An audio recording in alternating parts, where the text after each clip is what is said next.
عزیز طلبہ و طالبات سامعین، میں محمد منظور نعمان آپ تمام کا اس سیریز میں خیر مقدم کرتا ہوں۔ BBA فرسٹ سیم کے اردو لینگویج کا پہلا سیشن ہم شروع کر رہے ہیں۔ اس کا پہلا سبق ہے جسے ہم عنوان کہتے ہیں اور انگریزی میں ٹائٹل کہتے ہیں، سیرت حضرت ابوبکر صدیق رضی اللہ تعالیٰ عنہ۔ اس کو لکھا ہے اس کے مصنفین مولانا اکبر نجیب آبادی اور مولانا امین القادری ہیں۔ یہ دونوں بہت کہنہ مشق محققین، تاریخ دان اور اپنے دور کے معتبر مورخ رہے ہیں۔ ان کی جو تاریخ ہے، سیرت ہے، وہ مستند مانی جاتی ہے۔ انہوں نے حضرت ابوبکر صدیق کی سیرت کے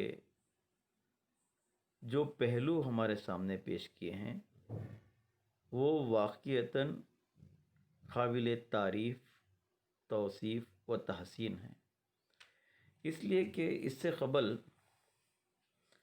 ہمارے پاس حضرت ابوبکر صدیق رضی اللہ تعالیٰ عنہ کی سیرت کے اس طرح کے گوشے نہیں آئے۔ یوں تو ہم نے حضرت ابوبکر کو خطبوں میں سنا، تقاریر میں سنا اور پڑھا بھی، لیکن بہت ساری ایسی باتیں جو ہماری نظروں سے اور ہماری مطالعے سے پوشیدہ تھیں، وہ تمام باتیں ہمارے سامنے آشکار ہوئی ہیں۔ انہوں نے اس کو ہم تک پہنچانے کی مقدور بھر کامیاب سعی کی ہے۔ جیسا کہ ہم جانتے ہیں یہ سیرت ہے۔ سیرت نگاری بھی ایک مستقل فن ہے، جہاں ہم تدریسی مقاصد یعنی کہ لرننگ آبجیکٹیوز کی بات کرتے ہیں تو ہم اس میں نثر کے اصناف کا تعارف کراتے ہیں۔ آپ جانتے ہیں کہ نظم اور نثر دو اصناف سخن ہیں۔ نثر کے بھی مختلف اصناف ہیں، نظم کے بھی مختلف اصناف ہیں۔ میں نظم کے اصناف میں جانا نہیں چاہتا، وہ جہاں نظم کا حصہ ہے ہم اس میں گفتگو کریں گے اس موضوع پر، لیکن یہاں پر نثر کے چند اصناف کا تعارف کرا دینا میں مناسب سمجھتا ہوں۔ نثر میں مضمون نگاری بھی ہے، سیرت نگاری بھی ہے، خاکہ نگاری و سوانح نگاری بھی ہے، افسانہ، ڈرامہ، ناول، یہ تمام نثر کے اصناف ہیں۔ خطوط نگاری بھی، جیسا کہ غالب کے خطوط ہیں، مولانا ابوالکلام آزاد کے خطوط غبار خاطر کی شکل میں ہیں، یہ بھی اصناف نظر۔ لیکن سیرت نگاری اور خاکہ نگاری اور سوانح نگاری میں تھوڑا بہت فرق ہے۔ خاکہ پین پورٹریٹ انگریزی میں کہتے ہیں، اور اس میں سیرت نگاری میں یہ فرق ہوتا ہے کہ خاکے میں خامیوں کو بھی بیان کیا جاتا ہے، لیکن وہ خامیاں بھی اس طرح لگتی ہیں کہ ہمیں جس پر خاکہ لکھا گیا ہے اس سے ہمیں انسیت ہو جاتی ہے، پیار ہو جاتا ہے اور اس سے ہم قربت حاصل کرتے ہیں۔ تو خاکہ نگاری میں جس پر خاکہ لکھا جا رہا ہے اس کے زندگی کے مختلف گوشوں کو اجاگر کیا جاتا ہے، خوبیوں کو بھی اور خامیوں کو بھی، لیکن اختتام میں ہمیں ایسا محسوس ہوتا ہے کہ وہ خامیاں نہیں بلکہ خوبیوں نے انہیں ڈھانپ لیا ہے، اور خامی ہوتے ہوئے بھی اس کے اندر ہم حسن محسوس کریں گے۔ سوانح نگاری میں جو انداز بیان ہوتا ہے وہ خاکہ نگاری سے قدر مختلف اور سیرت نگاری سے بھی مختلف۔ سیرت میں اس کے زندگی کے ایسے پہلوؤں کو اجاگر کیا جاتا ہے جو کہ اہم ہیں اور ہمارے لیے بھی مشعل راہ ہیں، اور ایسے واقعات کا بھی ذکر کیا جاتا ہے جو ان کی زندگی سے، کسی کی سیرت کے تعلق سے لکھ رہے ہیں تو ان کی زندگی سے جڑے ہیں۔ مختلف سیرت نگاروں نے مختلف انداز سے سیرتوں کو لکھا ہے۔ مثال کے طور پر سیرت النبی، حضور صلی اللہ علیہ وسلم کی سیرت ہے۔ مختلف لوگوں نے حضور صلی اللہ علیہ وسلم کی سیرت میں کتابیں لکھی ہیں، ضخیم کتابیں۔ تو اسی طرح حضرت عمر فاروق جو کہ دوسرے خلیفہ تھے، ان کے تعلق سے بھی سیرت عمر فاروق کتاب ہے۔ وہ تمام چیزیں جس میں ان کی سیرت بیان ہوئی ہے۔ لیکن سوانح نگاری اور سیرت نگاری میں بنیادی فرق یہ ہوتا ہے کہ سوانح ایک تاریخ کی طور پر لکھی جاتی ہے، اس میں زندگی کے بہت اہم گوشوں کو اجاگر نہیں کیا جاتا، جیسا کہ سیرت میں بہت اہم گوشوں کو اجاگر کیا جاتا ہے۔ سیرت النبی کی کئی جلدیں میں بہت ساروں نے لکھا ہے۔ محمد حسین ہیکل کی کتاب معتبر ہے، اور سید سلیمان ندوی کی کتاب بھی قابل اعتنا ہے، اور اس میں بھی انہوں نے جس انداز سے سیرت کے پہلوؤں کا احاطہ کیا ہے، دیگر سیرتوں میں وہ پہلو ہمیں نظر نہیں آتا، وہ انداز تحریر بھی نظر نہیں آتی ہے، وہ جو تحقیق کی باتیں انہوں نے پیش کی ہیں وہ نظر نہیں آتی۔ یہ رہا تدریسی مقاصد۔ اب ہم اس میں ایک اور بات کو بھی شامل کرتے ہیں کہ سیرت سے کیا فائدہ ہے۔ طلبہ میں سیرت لکھنے کا ایک جذبہ پیدا ہو، دلچسپی پیدا ہو، اور اس کے تعلق سے ان کے اندر معلومات ہو کہ کس طرح سیرت لکھی جاتی ہے اور مضمون نگاری اور سیرت نگاری میں کیا فرق ہے۔ تو یہ دلچسپی پیدا کرنا دراصل ہمارا مقصد ہے۔ صرف پڑھا دینا، پڑھ کے آپ چلے جائیں، کچھ اس سے حاصل نہیں ہوتا۔ امتحان کے نقطہ نظر سے تو آپ کو فائدہ ہو جاتا ہے، لیکن جو نصاب میں چیزیں شامل کی جاتی ہیں صرف امتحان کے نقطہ نظر سے نہیں، آپ کی زندگی کو بھی بدلنے کے لیے اور آپ کے اندر تبدیلی پیدا کرنے کے لیے، آپ کی لکھنے کی قوت کو، سوچنے کی قوت کو اجاگر کرنے کے لیے وہ ایک محمیز کا کام۔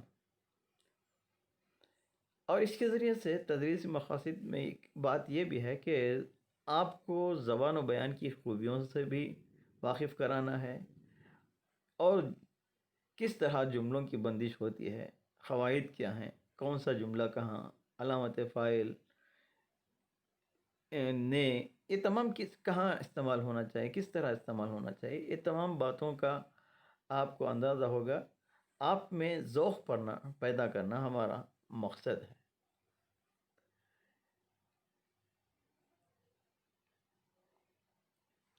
دیکھیے، آپ جب یہ پڑھیں گے تو آپ اس قابل ہوں گے کہ جسے ہم حاصل سیشن کہتے ہیں، سیشن آؤٹ کم،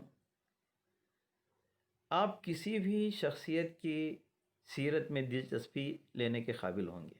آپ کے اندر قابلیت پیدا ہوگی کہ کسی شخصیت کی سیرت کس طرح ہوتی ہے، اس کے کیا پہلو ہیں، اس کی اہمیت کیا ہے، اور اس کی سماج میں، معاشرے میں کتنی وقت ہے، اور آپ کے اندر خود دوسروں کی سیرت کے تعلق سے لکھنے کا جذبہ ہوگا، آپ کا مطالعہ وسیع ہوگا، سیرت پڑھیں گے پھر لکھنے کا ذوق پیدا ہوگا، زبان کی نزاکتوں لطافتوں سے بھی آپ واقف ہوں گے، اور آپ کی آپ کے قلم کو جنبش دینے کی بھی آپ کوشش کریں گے۔ اس طرح آپ ایک اچھے سیرت نگار بھی بن سکتے ہیں، سوانح نگار بھی بن سکتے ہیں، خاکہ نگار بھی بن سکتے ہیں۔ شرائط اولین جسے کہتے ہیں، اس میں یہ بھی ہے کہ ترجمے کی اہمیت۔ بہت سارے سیرتیں جو خلفائے راشدین پر ہیں وہ عربی میں ہیں، عربی سے اردو میں ترجمہ کیا جاتا ہے اور اردو سے عربی میں ترجمہ کیا جاتا ہے۔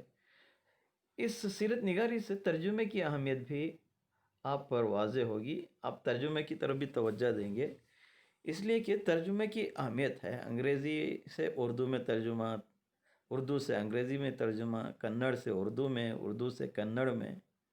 بہت سارے اکیڈمیز ہیں جو مترجمین کی جہاں ضرورت ہوتی ہے، جہاں ترجمے شائع کیے جاتے ہیں مختلف شاعروں کے، اس کے لیے آپ کو زبان پر مہارت حاصل ہونا چاہیے۔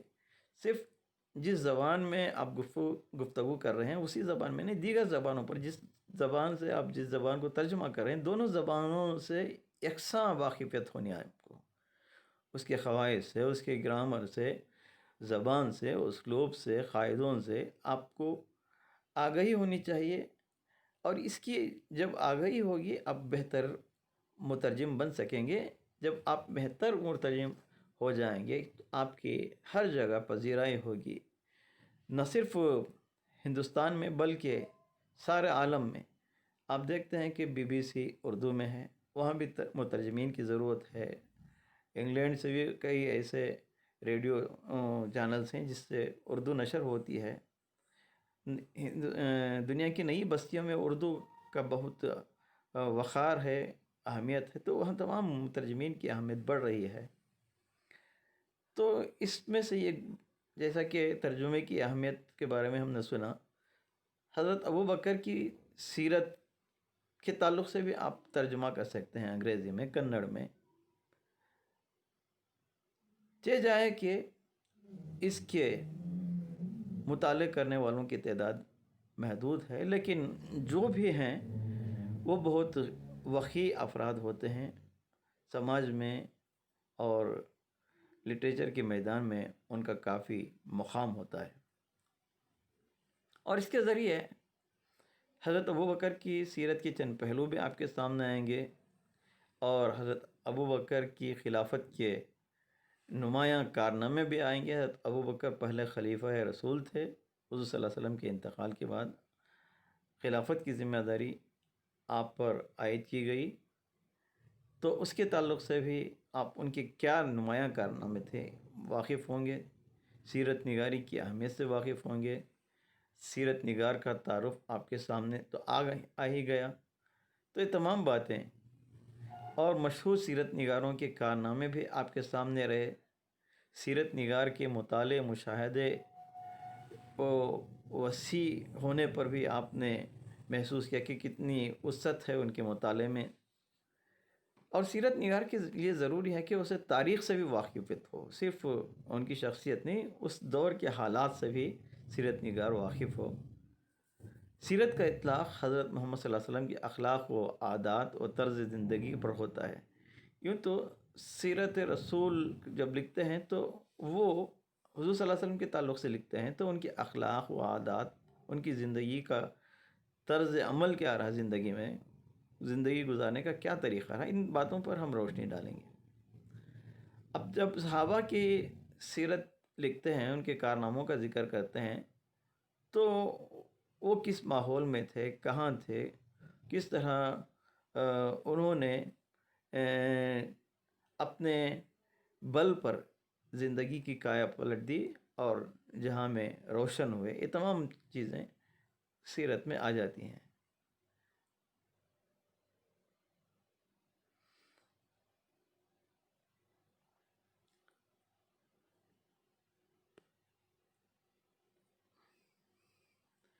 ہمارا مقصد یہ ہے کہ طلبہ میں ایک طرح کا ذوق بھی پیدا ہو. حضرت ابوبکر صدیق رضی اللہ تعالیٰ عنہ کی سیرت سے ان کے اندر کافی معلومات بھی آئے ہیں، اور حضور صلی اللہ اور حضرت ابوبکر سے ان کو والہانہ عقیدت بھی ہو، محبت بھی ہو، اور ان کی زندگی ہمارے لیے نمونہ بھی بنے اور ہمارے لیے ایک سیدھا راستہ پر چلنے کا باعث بھی بنے. چلیے ہم اس سیشن کا یہاں اختتام کرتے ہیں، اور اگلی کلاس دوسرے سیشن کی ہوگی.